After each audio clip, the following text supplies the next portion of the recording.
Good afternoon, ladies and gentlemen. Welcome to Yan, Love dumating na yung aking Lines. order. Lemon scent na DIY detergent. Oops, sorry, teka lang. Medyo may karton pala. Oh, ha? Ingat lang, baka magupit kasi yung tawag nito. Unboxing. Naka-karton.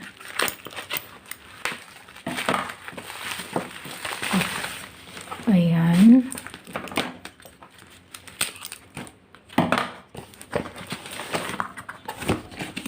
Okay, buy one, take one. No, number 1, sa hugasan. Just add water.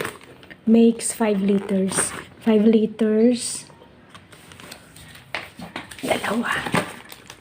Buy one, take one siya. Ayan, mura lang to. 132 yung binayaran ko. 5 liters pag nabuo. So, meron akong naka-reserve na 10 liters. Tatago ko muna to, tapos ito yung bubuksan ko kasi kulang yung aking container dyan. Alright, tara. Gagawin ko na to. And, ano nga ba to? Yan, in-order ko siya kahapon ng gabi. Lumipas kagabi at ngayong umaga ko na-receive. Fast delivery. Shout out. Thank you sa seller.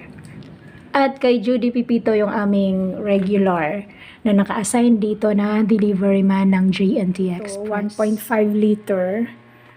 1.5 liters, dalawang ganito para maging 3 liters. Tapos ito naman, 1 liter to. So, ang gagawin ko, dalawa nito para makabuo ako ng 5 liters na tubig.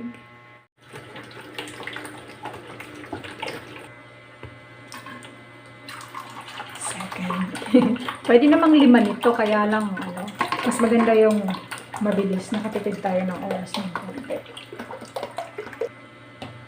Alright.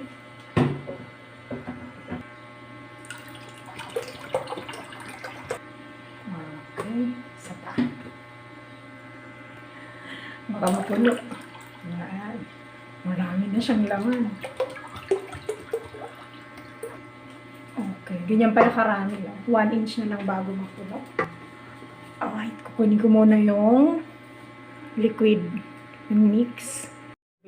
Hiwalay ko na lang to. Okay, mix na tayo.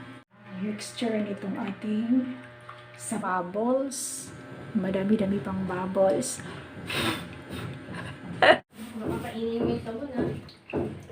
Ito yung magiging stockan. Kaya pala, another 5 liters tayo. 5 liters. Okay. So, ayan, may natira dito. Panghuhugas na.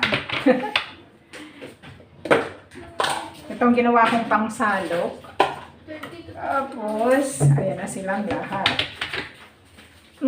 Next time ko na gagawin yan. Alright, so yung ating 5 liters na dishwashing liquid. Ito pala, extra. Ito yung unahin ko. Yan. 5 liters. 5 liters itong tatlo. Tapos ito yung natira na latag sa plastic. Ilang liters na yan? 5.5. Tapos meron pa doon sa mga lalagyan na dishwashing.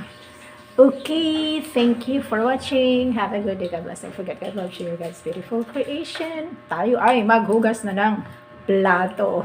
Yeah. So, that's all for now. Thank you so much for watching.